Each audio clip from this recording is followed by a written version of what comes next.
안녕하세요. 정원책방입니다. 오늘 소개해드릴 책은 나무를 심은 사람입니다. 책 소개해드리기 전에 이제 그림 한 편을 말씀드릴게요.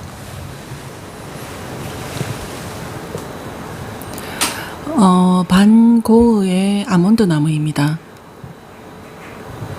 제가 아몬드 나무 이 그림이 너무 좋아서 제가 그냥 흉내내서 그려본 이건 제 아몬드 나무이고요. 실제 반 고흐의 아몬드 나무 작품은 제가 한 요쯤에 영상을 화면을 띄우겠습니다. 그리고 좀 더 예쁜 반 고흐의 나무, 반 고흐 그림 여기 하나 또 띄우겠습니다.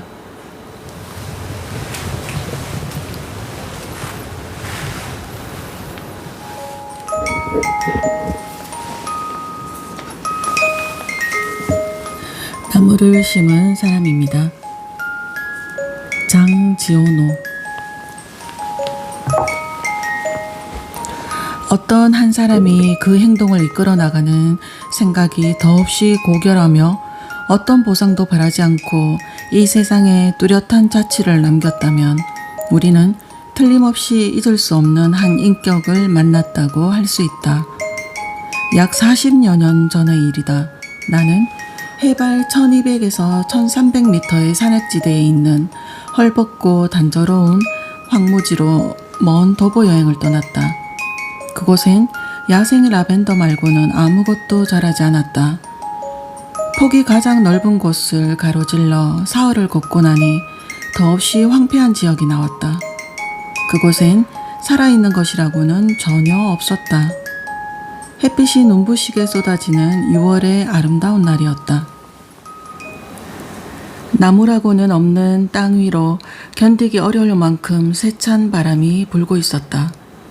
그곳에서부터 5시간이나 더 걸어보았어도 여전히 물을 찾을 수 없었고 모든 곳이 똑같이 메말라 있었고 거친 풀만이 자라고 있었다.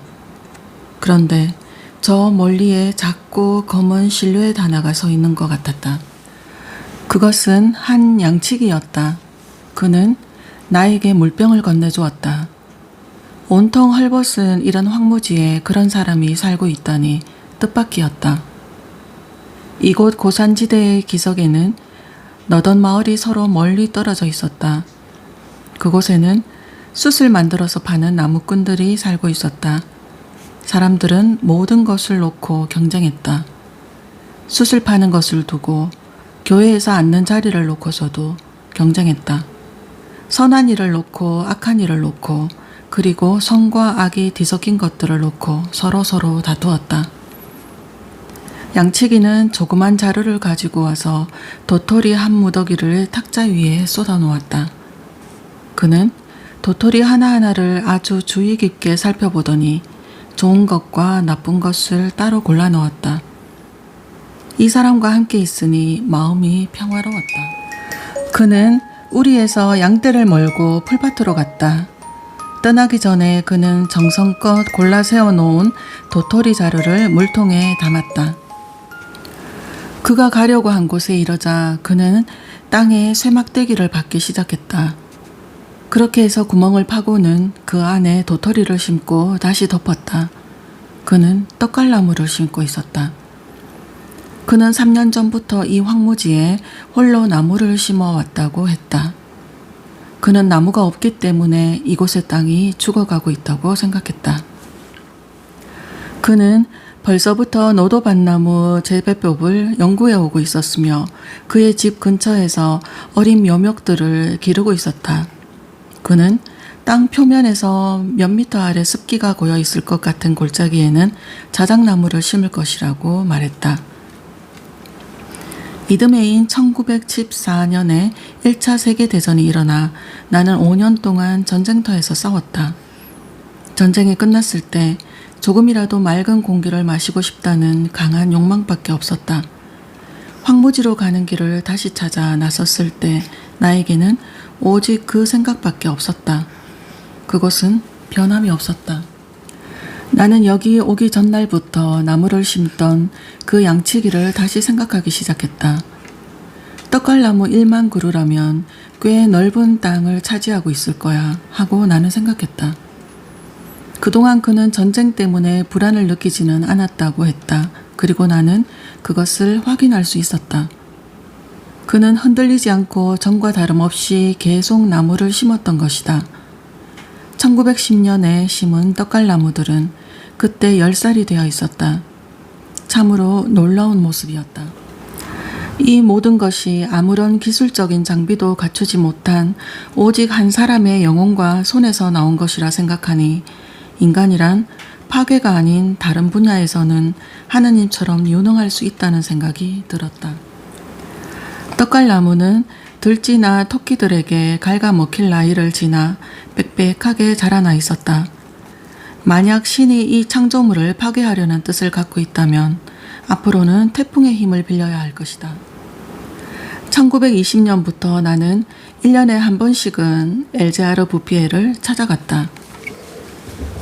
1935년에는 진짜 정부 대표단이 천연의 숲을 시찰하러 왔다. 대표단의 산림 전문가들 가운데는 내 친구가 한 사람 있었다. 나는 그에게 이 숲의 비밀을 설명해 주었다.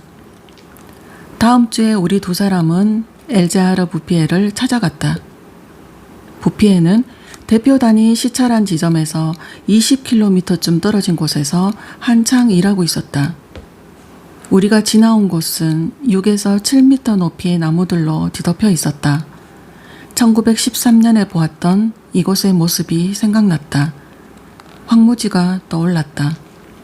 평화롭고 규칙적인 일, 고산지대에 살아있는 공기, 소박한 음식, 그리고 무엇보다도 마음의 평화가 이 노인에게 놀라우리만큼 훌륭한 건강을 가져다 주었다. 내가 마지막으로 엘제하르 부피에를 만난 것은 1945년 6월이었다. 나는 옛날 내가 걸어갔던 곳이 어디인지 더 이상 이제는 알아볼 수 없었다. 그곳은 처음 와보는 곳 같았다. 모든 것이 변해 있었다. 공기마저도 달라져 옛날에 메마르고 거친 바람 대신에 향긋한 냄새를 실은 부드러운 바람이 불어오고 있었다. 이 고장 전체가 건강과 번영으로 다시 빛나기까지는 그로부터 8년밖에 걸리지 않았다. 1913년에 보았던 폐허의 땅 위에는 잘 단장된 아담하고 깨끗한 농가들이 들어서서 행복하고 안락하게 살아가고 있음을 보여주었다. 한 사람이 오직 정신적, 육체적 힘만으로 황무지에서 이런 가나안 땅을 이룩해낼 수 있었다는 것을 생각하면 나는 그 모든 것에도 불구하고 인간에게 주어진 힘이란 참으로 놀랍다는 것을 깨닫게 된다. 엘제하르 부피에 그를 생각할 때마다 나는 신에게나 어울릴 이런 일을 훌륭하게 해낸 배운 것 없는 늙은 농부에게 크나큰 존경심을 품게 된다. 오늘 영상 여기까지입니다.